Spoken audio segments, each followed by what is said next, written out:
Acids हैं, omega 3 fatty acids, ये क्या करते हैं हमारी बॉडी के अंदर? तो सबसे पहले ये इंपॉर्टेंट है समझना, ओमेगा 3 फैटी एसिड्स हमारी हर एक सेल की जो सेल मेम्ब्रेन है, बाहर की जो लेयर है, वो दो चीजों से मिलकर बनी होती है, प्रोटीन और लिपिड।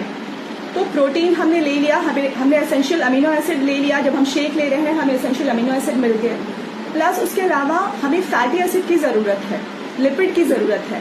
तो वो काम ओमेगा 3 से होता है। ओमेगा 3 जो फैटी एसिड हैं, बेसिकली कहने का मतलब ये है कि जो ओमेगा 3 फैटी एसिड्स हैं वो हमारी सेल मेम्ब्रेन को बनाने में बहुत इंपॉर्टेंट रोल प्ले करते हैं।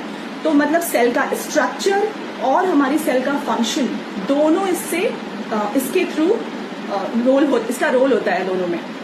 तो और सबसे ज्यादा इंपॉर्टेंट ये है कि ब्रेन के अंदर और आईज में जो इनका कॉन्सेंट्रेशन और ज्यादा होता है, मतलब ओमेगा 3 फैटी एसिड का कॉन्सेंट्रेशन और ज्यादा है।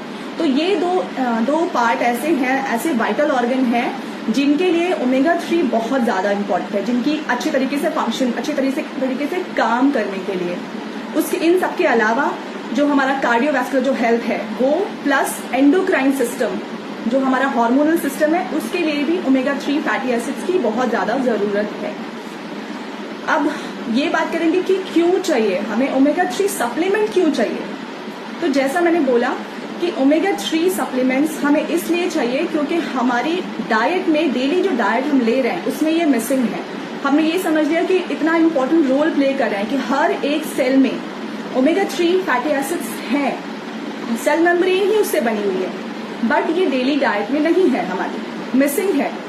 तो अब हमें जरूरी है, खास करके वो लोग जो वीगन है या वेजिटेरियन हैं उनके लिए बहुत मुश्किल है, क्योंकि हम फिश नहीं खा रहे हैं, हम एल्गी नहीं लेते हैं, हम सी फूड नहीं खाते हैं।